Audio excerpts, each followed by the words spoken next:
Alors que le variant Omicron se développe à une vitesse folle, un conseil de défense sanitaire se réunit aujourd'hui à 16h. Plusieurs pistes sont sur la table, on en saura plus cet après-midi, mais les Français sont-ils prêts à accepter de nouvelles restrictions? Pour en parler avec nous, deux invités, Vincent Cespedes, philosophe et auteur, et Stéphane Amar, docteur en psychologie. Bonjour messieurs et bienvenue. Bonjour. Bonjour. On va commencer par le philosophe, on aura le psy après, Vincent Cespedes. Est-ce que ces conseils de défense et ces annonces à répétition, avec souvent plus de restrictions, ça ne s'apparente pas un peu à un supplice chinois? C'est sûr que c'est une épreuve. L'épreuve est collective, l'épreuve dure, s'éternise, et l'épreuve nous met à rude épreuve.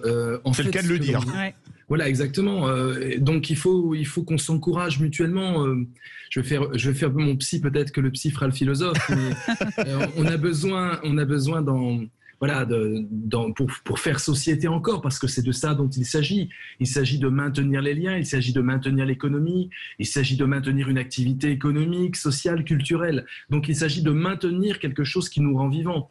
Je pense que les citoyens sont vraiment courageux au bout du rouleau, et je pense qu'il faut qu'on développe de la solidarité. On a beaucoup insisté jusque-là sur la vigilance. Bien sûr, il faut de la vigilance.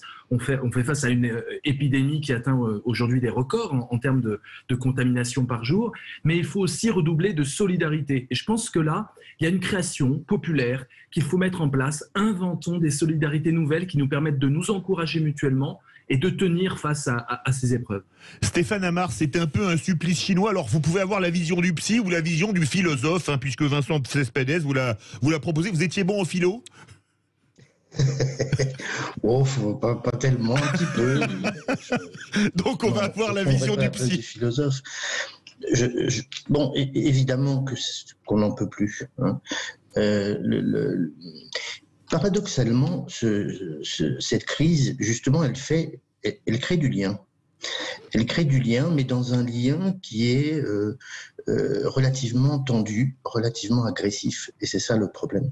Hein, c'est un mode de relation aujourd'hui entre les gens, on sent bien dans le quotidien, où chacun est en difficulté finalement vis-à-vis de l'autre. Ça a franchement bouleversé le rapport à l'autre, mais justement dans un lien. C'est ça qui est paradoxal. Alors justement, je voudrais vous poser une question à tous les deux. On va commencer par le philosophe, qui peut faire le psy aussi, hein, il n'y a aucun problème. Vous avez fait de la psychologie, Vincent Cespedes, que je vous renvoie l'appareil à Stéphane Amar. Ah bah parfait. La psychologie fait partie du programme de la philosophie, elle vient de la philosophie, ne l'oublions pas. Alors justement, Stéphane Amar a mis le doigt où ça fait mal. Moi, quand je lis sur les réseaux sociaux des dénonciations, il n'y a pas d'autre mot, par exemple, tel restaurant ne m'a pas demandé mon passe sanitaire, alors peut-être que la serveuse était en bout de service, qu'elle n'a pas intuité, etc. Quand vous voyez ces délations qui ont lieu sur les réseaux sociaux, Stéphane Amar a dit que c'était vraiment du mauvais lien. Est-ce que vous n'avez pas le sentiment, et j'ai ce sentiment, que cette pandémie a remontré les pires côtés de l'homme? Eh bien, les deux, hein, comme toute crise, il y a les deux. On a vu aussi des très bons côtés, il faut quand même bien le montrer. On a vu des élans de solidarité, on a vu aussi une explosion de ce rapport aux technologies, aux nouvelles technologies, où les grands-parents se sont mis à se connecter, où les liens ont pu aussi se ressouder, des liens affectifs, puisque les liens effectifs d'entraide concrète dans la ville sont mis entre parenthèses. Mais effectivement, il faut, les situations de crise, c'est des situations anxiogènes. Et avoir peur, être angoissé, c'est extrêmement compliqué. On a envie de décharger ça, on a envie de s'en débarrasser. On sait très bien que la haine, la jalousie, la vexation, toutes ces pulsions un peu négatives nous permettent de soulager cette angoisse. On n'en est pas encore à quelque chose qui, moi, m'alarmerait en tant que philosophe, à savoir attendre le Deus ex machina, le grand gourou. On a eu ça, hein, on a eu beaucoup de charlatanerie pour capter des âmes épeurées et esselées. Mais on est encore dans une tentative de se rationaliser tous et d'essayer de chercher la vérité. J'ai peur, moi, pour ma part, qu'on tombe de plus en plus dans quelque chose d'irrationnel, parce qu'on a affaire à des pulsions assez irrationnelles. La délation, il faut distinguer distinguer deux choses. Il faut distinguer la nécessité de se plaindre sur les réseaux sociaux. C'est pas forcément de la délation. La délation, c'est quand il y a des noms, des adresses, etc. Ah bah si, là, il y a des noms et des adresses. Voilà, un tel restaurant, c'est la etc. deuxième chose. Là, c'est la deuxième chose, et ça, c'est vraiment effectivement catastrophique. On peut pas créer de la solidarité en pointant le doigt sur. Et vous en avez même qui écrivent: appelez le commissariat de police à côté, voilà le numéro. Moi, j'ai lu des choses, mais terrifiantes. Hein. Voilà, il faut réfléchir à la proportion de ces phénomènes. Est-ce que c'est des épiphénomènes ou est-ce que c'est vraiment un mouvement massif? Stéphane Amar, quand vous voyez de la délation comme ça sur les réseaux sociaux, ça vous inspire quoi? Le psy se dit ouh là là, il y a encore du travail chez beaucoup de gens? Oui, du travail, en ce moment, il y en a, évidemment. Ça ne m'inspire pas grand-chose. Vous savez, ça nous rappelle des périodes sombres de l'histoire. En même temps, je crois que c'est dans cette folie, justement, comme disait notre philosophe, qui est vraiment... Vincent Cespedes. Comme disait notre philosophe, qui est vraiment un bon psy, je pense effectivement qu'on voit le pire et le meilleur. Et que ces réseaux sociaux, justement, qui prennent un pas de plus dans nos relations, eh bien, sont le lieu, justement, de l'anonymat, d'une espèce de lâchage, justement, de toutes nos pulsions, comme vous disiez très bien. Et ça passe effectivement par des violences parfois très directe et très folle. Mais comment on peut expliquer que justement que le repli sur soi, le manque d'interaction même affective, corporelle, puisse aller à l'extrême en fait, à générer plus de violence et contre l'autre en fait, alors qu'on aurait beaucoup plus besoin d'être ensemble et d'être chouchoutés, câlinés, soudés. Alors oui, c'est tout le paradoxe, c'est qu'on en a besoin, mais en même temps, en effet, on a besoin d'évacuer, comme disait très bien encore une fois notre philosophe du jour, et pas que du jour, j'espère. De tout le temps. Mais bien sûr, on a besoin d'évacuer ce qui nous angoisse. Et en ce moment, il se trouve que l'angoisse est au premier plan pour tout le monde. Elle n'est pas toujours reconnue comme telle, justement. Vous êtes d'accord avec ça, Vincent Cespedes, à la question que posait Marie Hérault? On aurait plutôt besoin de câlinothérapie, etc., que de délation, par exemple? Oui, alors...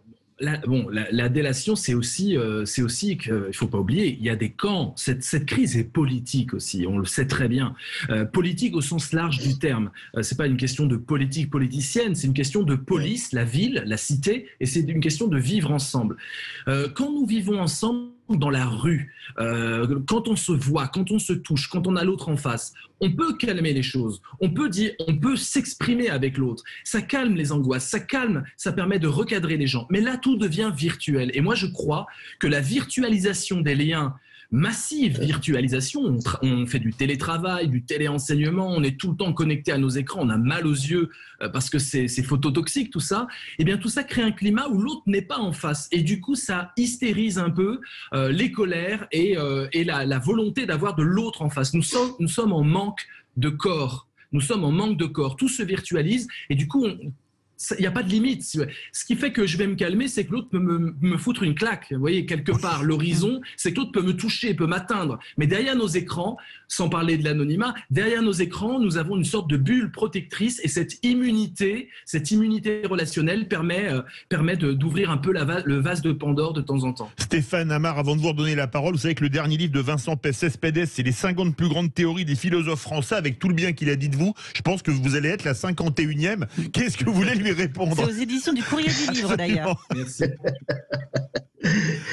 Oui, bien sûr. Il y a cette distanciation des gens, c'est le cas de le dire. Je pense qu'on ne se rend pas compte de la portée, finalement, symbolique de toutes les restrictions auxquelles on est soumis depuis.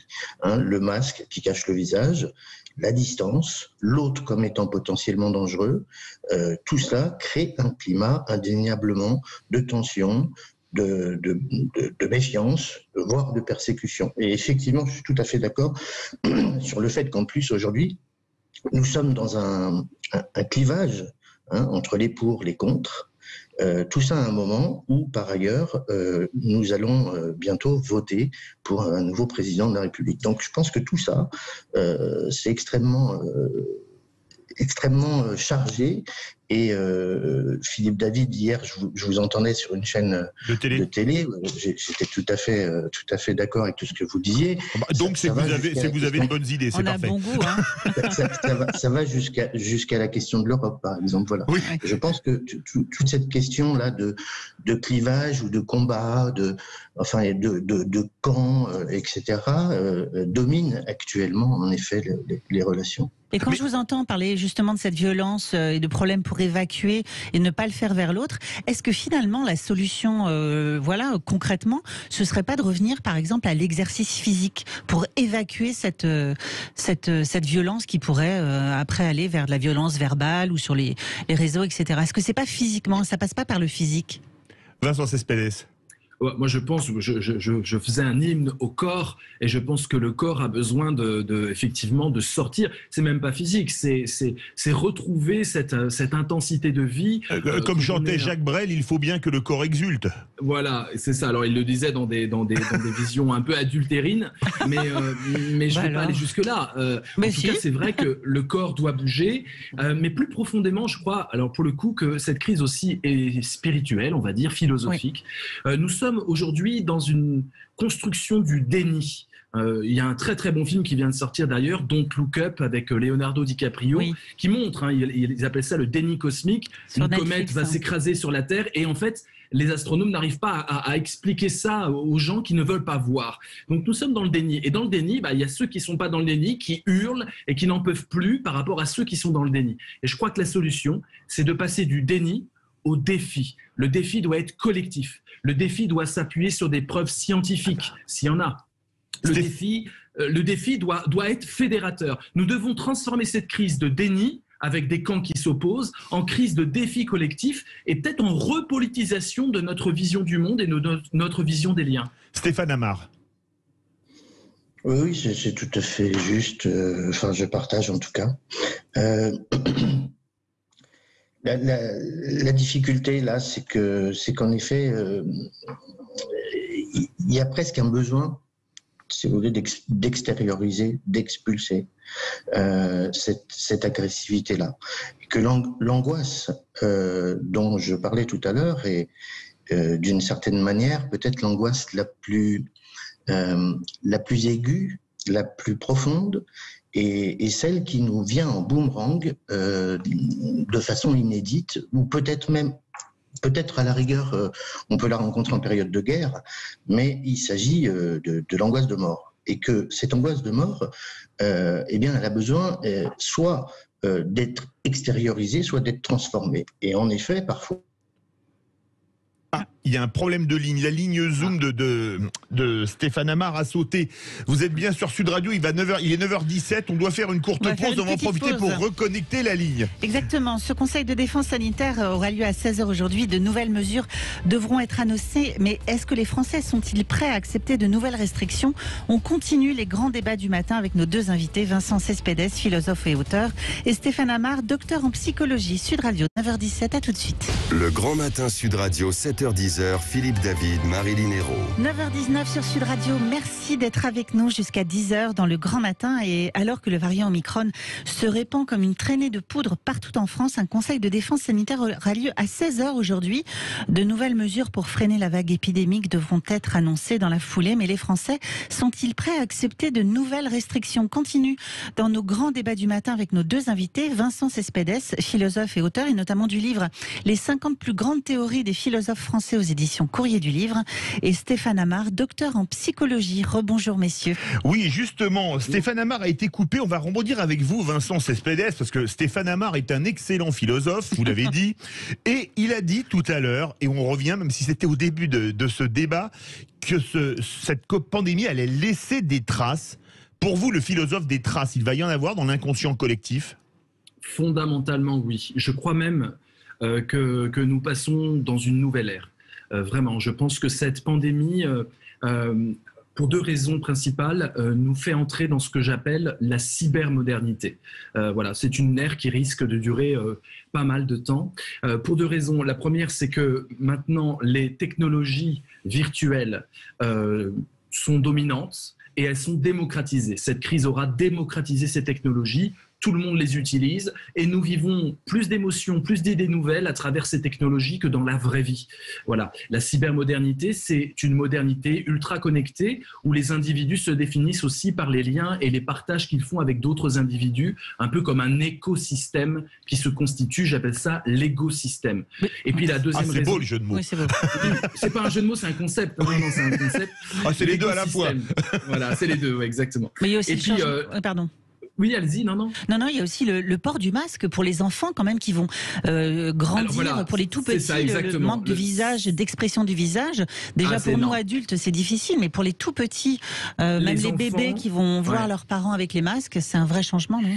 Alors les enfants, le vrai changement, c'est bon, il y a les masques, tout ça, mais en fait ils sont super forts, hein, les enfants, ils s'adaptent et ils font leurs masques incroyablement.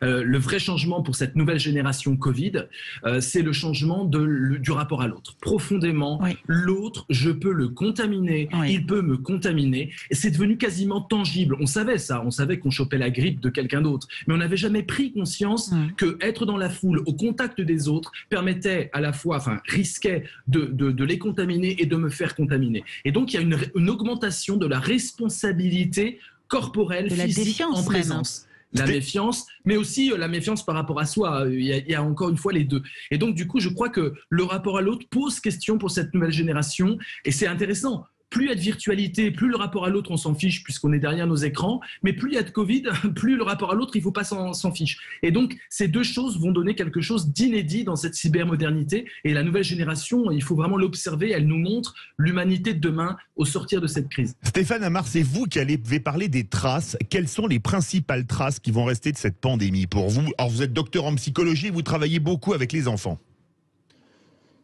Oui, c'est difficile d'anticiper quelle trace ça va laisser, mais en effet, il va falloir traverser cette période où, comme on le dit depuis tout à l'heure, cette modification du rapport à l'autre, ou en tout cas cette espèce de d'hystérisation d'un rapport à l'autre persécuté, va forcément, en effet, modifier probablement nos relations et on ne sait pas encore jusqu'où ça va aller. J'étais venu sur votre plateau pour parler en effet des violences hétéro-agressives, mais aussi contre soi des adolescents. On voit très bien comment aujourd'hui, en effet, ça a un impact direct sur eux et on ne sait pas encore comment ça va évoluer. Merci de vos réactions, en tout cas au 0826 300 300, parce qu'on a un auditeur qui voulait réagir sur ce sujet. C'est Ludovic de Rochefort. Une ville où il y a des demoiselles. Je suis toujours surprise par ces blagues. Bonjour Ludovic, bienvenue. Bonjour Ludovic. Bonjour Marilyn, bonjour Philippe. Bienvenue. Et vous voulez faire un mix de notre débat sur les Français sont-ils prêts à accepter de nouvelles restrictions en rebondissant sur une de nos deux questions du jour sur les campagnes électorales sans meeting. Oui, alors bon, on va s'attendre justement à de nouvelles restrictions, à moins que le gouvernement nous sorte de faire un réveillon sous forme de bal masqué. Je sais pas si oui. Si ça serait apprécié par les Français. Après, on voit très bien que ce pass sanitaire qui était un retour à la vie normale, en fait, ne sert à rien, puisqu'il va falloir plusieurs doses, on va enlever les tests. Bon, voilà, et je me souviens de cette citation d'Épicure qui disait c'est parfois la peur de la mort qui pousse les hommes à la mort. Je pense que Épicure, pour parler d'un vaccin, c'est vraiment parfait. C'est vraiment oui. total.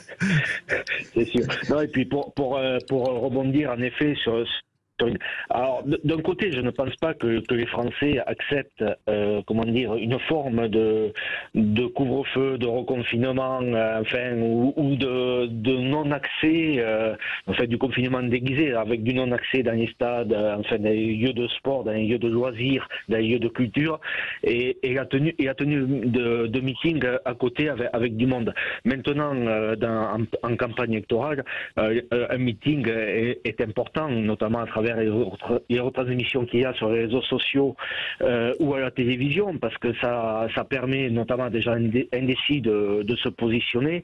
Ça permet également de donner une image d'un candidat auprès de millions de personnes en fonction des réalisations. Donc je pense que les meetings vont devoir être adaptés, mais ils sont nécessaires, surtout lorsqu'on a une démocratie qui est quand même malade. Là, on sait que les institutions parlementaires vont encore devoir débattre dans l'urgence par rapport à ce fameux pass vaccinal, et on se demande pourquoi il y a autant d'urgence, enfin si ce n'est par rapport à la campagne électorale où Emmanuel Macron ne voudra pas reconfiner quoi qu'il arrive, parce que sinon ça sera un aveu d'échec pour lui.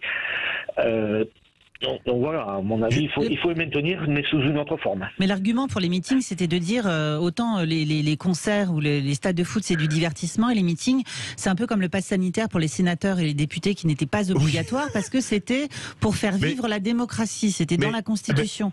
Et là, en fait, l'argument, c'est de dire les meetings, ça fait vivre la démocratie. Mais bon. Justement, merci beaucoup Ludovic de Rochefort. On va faire réagir nos deux invités. Merci, Vincent Cespedes, très intéressant ce témoignage. Finalement, c'est un peu à géométrie variable. Oui.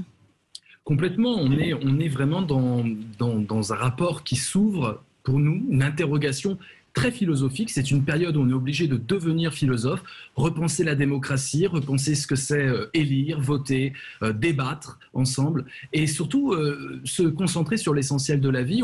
On l'a vu, on l'a tous vécu. J'ai même fait plein de lives philosophiques pour que des citoyens puissent discuter aussi ensemble. C'est une période où on va redéfinir nos priorités. C'est une période où on s'interroge sur le sens même de nos existences, le sens même de la vie. C'est une période où on essaie de voir ce qui compte pour nous. Et je pense que de cette immense méditation et cette immense réflexion, il va sortir des orientations, des décisions personnelles totalement nouvelles. Et je crois que vraiment, un peuple va accoucher de lui-même au sortir de cette épidémie. Mais le mot et que vous disiez peut se renouveler aussi. Le mot que vous disiez, c'est sens, et la plupart de nos auditeurs disent justement il y a plein de mesures qui n'ont pas de sens, ou pas de sens pour tout le monde, pour les politiques ou pour le français de base. Stéphane Amar, c'est ça aussi qui perturbe les gens. Vous qui êtes psy, c'est sûr que fermer les boîtes de nuit, mais pas les clubs libertins, ou respecter les distanciations sociales, ça me paraît compliqué. Et est-ce que ça a un sens pour vous qui êtes psy? Ouais, de toute façon, on n'attrape pas le Covid par le mode de relation des clubs libertins. Les gestes barrières. Oui, mais les gestes barrières, et la distanciation sociale. Alors, s'il y a des soirées masquées, a priori, mais pas dans le genre. Non, mais je crois que c'est 1 mètre ou 2 mètres, la distanciation, c'est un peu compliqué. Bien entendu, le vrai problème depuis cette pandémie, c'est effectivement la difficulté à présenter les choses d'une manière crédible et cohérente. Et qu'on parlait tout à l'heure d'un climat de suspicion, de méfiance. Évidemment que dès qu'on se rend compte à quel point les mesures prises n'ont pas leur cohérence interne, ou en tout cas ne sont pas explicites, ça ne fait que renforcer ce climat. Et ça, c'est vraiment le drame de cette histoire. Et on a l'impression qu'on n'a rien retenu de ce qui a pourtant été longuement dit sur toutes les ondes, etc., de ce point de vue-là. C'est très regrettable. Alors, messieurs, il nous reste 3 minutes. On va terminer. Ça va faire plaisir à Vincent Cespedes, mais comme vous avez été intronisé philosophe, Stéphane Amar, à vous aussi. Question fatidique, la liberté est-elle supérieure à la santé? Vincent Cespedes, vous n'avez pas 4 heures comme au bac, mais 1 minute 30. Et même chose pour Stéphane Amar. Ouais.